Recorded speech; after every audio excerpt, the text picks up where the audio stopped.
नमस्ते दोस्तों, मैं हूं वंदना भारती और आप देख रहे हैं कमोडिटी इनसाइट्स विद वंदना भारती।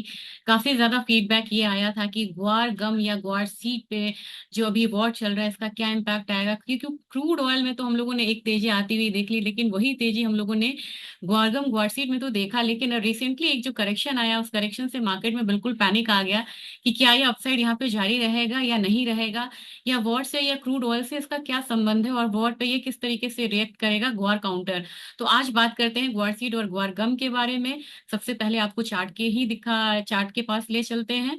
और चार्ट से पहले एक छोटा सा प्रेजेंटेशन था, वो मैं यहाँ पे देना चाहूंगी कि क्या इम्पैक्ट यहाँ पे आ सकता है ग्वार सीड ग्वार गम के लिए। इससे पहले आपको यहाँ पे जो यहाँ फंडामेंटल्स है वो जानना काफी जरूरी है, क्योंकि अगर ओवरऑल देखा जाए तो आपको पता है यहाँ पे जो भी किसान भाई हैं या ट्रेडर्स हैं कि यहाँ पे प्रोडक्शन जो है वो काफी कम है। कैरी फॉरवर्ड का पता नहीं चलता ग्वार में, इसलिए मैं बहुत ज्यादा बताने की उसमें नहीं होती हूँ, क्योंकि इतनी ये स्ट्रॉन्ग कमोडिटी है कि काफी सालों पुराना भी कैरी फॉरवर्ड यहाँ पे काफी अच्छे से रहता है। और जब भी प्राइस हाइक होता है तो यहाँ पे कैरी फॉरवर्ड मार्केट में निकलता है, रिलीज होता है और यहाँ पे करेक्शन देखने को मिलता है।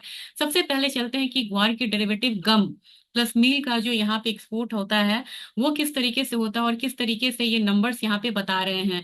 तो ये जो ब्लू वाला जो बार्स है ये आपको 2022-23 के बार्स है, और ये जो बार्स हैं ग्रीन वाले ये 24 के हैं। तो आप देखेंगे कि सिर्फ नवंबर का महीना था या दिसंबर का आप ये लेंगे जो ये बार्स जो थे आउट परफॉर्म कर रहे थे, नहीं तो ये जो ग्वार का ईयर है, मार्केटिंग ईयर है, इसमें लगातार हम लोगों ने देखा है कि जो एक्सपोर्ट है वो यहाँ पे इम्प्रूव होता हुआ दिख रहा है।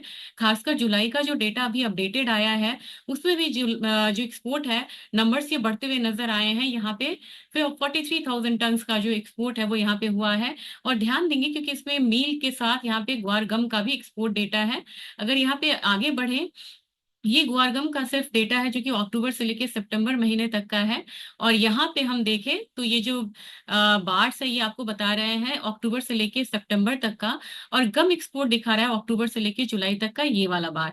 तो मेरे ख्याल से यहाँ पे आप देखेंगे कि 17 16 17 18 18 19 19 20 लगातार 1 2 3 4 4 साल हम लोगों ने एक फॉल आता हुआ देखा था ग्वारगम एक्सपोर्ट में। अगर आप याद करेंगे यहाँ पे तो जो रिग काउंट से वो लगातार यहाँ पे कम हो रहे थे, यहाँ पे रिग काउंट्स बढ़ना शुरू हुआ और यहाँ पे गम के एक्सपोर्ट में अपसाइड आया। लेकिन 23 में हमारा जो रिग काउंट था वो दोबारा यहाँ पे कम होके आया, और यहाँ पे हम लोगों ने एक फॉल आता हुआ देखा ग्वारगम के एक्सपोर्ट में भी।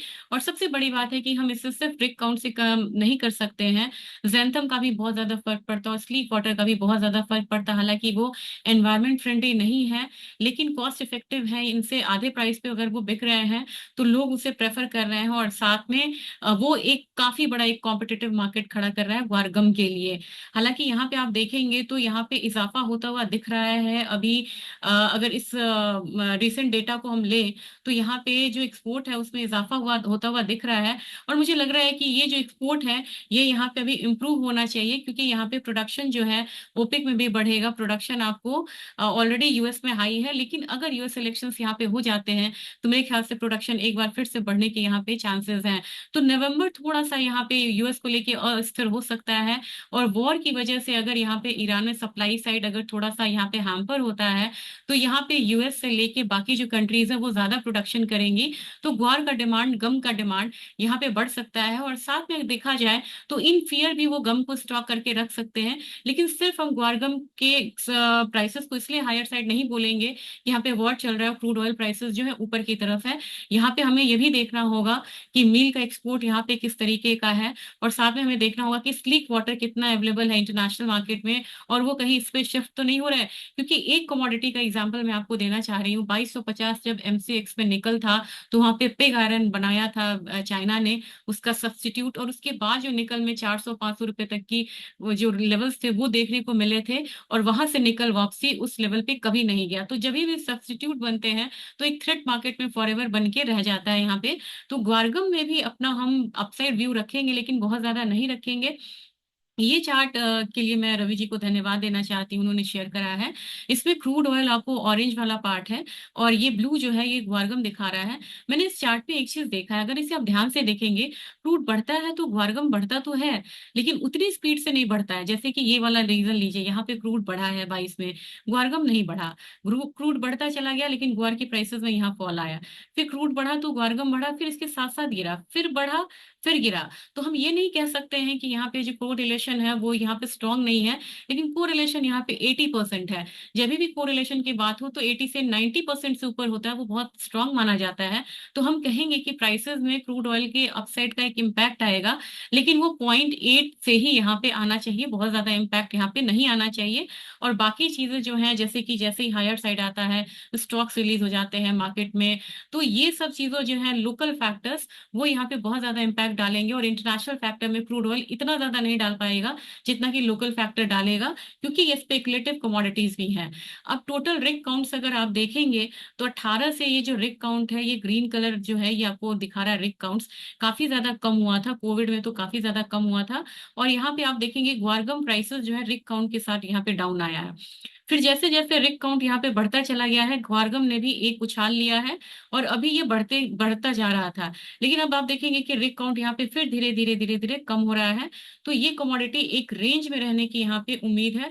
और मुझे लग रहा है कि अगर अपसाइड आता भी है ग्वार में, तो एक लिमिटेड अपसाइड के साथ ही आपको यहाँ पे ट्रेड करना चाहिए, क्योंकि अभी तक का जो एक माहौल है वो यहाँ पे मुझे लग रहा है कि करीब करीब एक रेंज बाउंड मूवमेंट का है। और इसमें मैंने आपको एक अपसाइड भी बोला था कि अपसाइड आएगा, लेकिन लिमिटेड अपसाइड के लिए मैंने हमेशा ही इसमें बोला है। अब सीधे चलते हैं चार्ट की तरफ।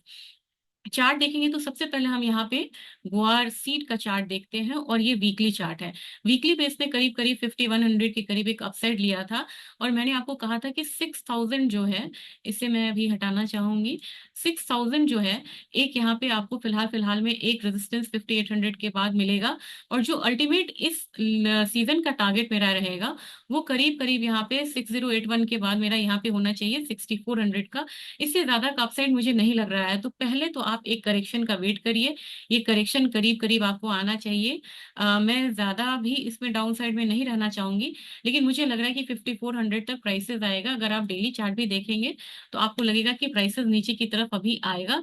इस लेवल का बिल्कुल वेट करिए, यहाँ तक आप सेल पोजीशन भी क्रिएट कर सकते हैं। अगर यहाँ पे 5400 आता है तो ही जाके यहाँ पे बाइंग करिए। और इसके लिए स्टॉप लॉस आपको लगाना होगा करीब करीब 5300 का। अपसाइड टारगेट आपको होना चाहिए 5550 का। और जब ट्रेल करने के लिए मैं आपको बता दूंगी। और यहाँ पे जो दूसरा अपसाइड रहेगा टारगेट, वो 5800 का रहेगा।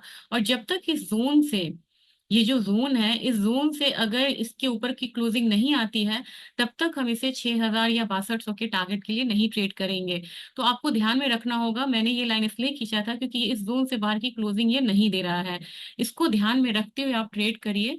और देखिए कि जब तक 6000 की बाइंग ना दे, तब तक हम इससे बहुत ज्यादा अपसाइड नहीं मानेंगे। यहाँ पे भी इसने बिल्कुल यहाँ पे क्लोज किया, फिर यहाँ पे इसने एक डाउन साइड ही दे दिया पूरा पूरा। तो वेट करिए करेक्शन का, 5400 के करीब हम यहाँ पे बाइंग करेंगे, 5400 5300 के जोन में। और फिर यहाँ पे हम अपसाइड जो है वो पहला 5800 का लेके चलेंगे पोजिशनल व्यू के लिए, और दूसरा हम लेके चलेंगे 6000 के लिए। जिन्हें यहाँ पे फ्यूचर्स में ट्रेडिंग करनी है, वो छोटे छोटे टारगेट्स रखे, जैसे 5550 का, फिर उसके बाद 5800 का।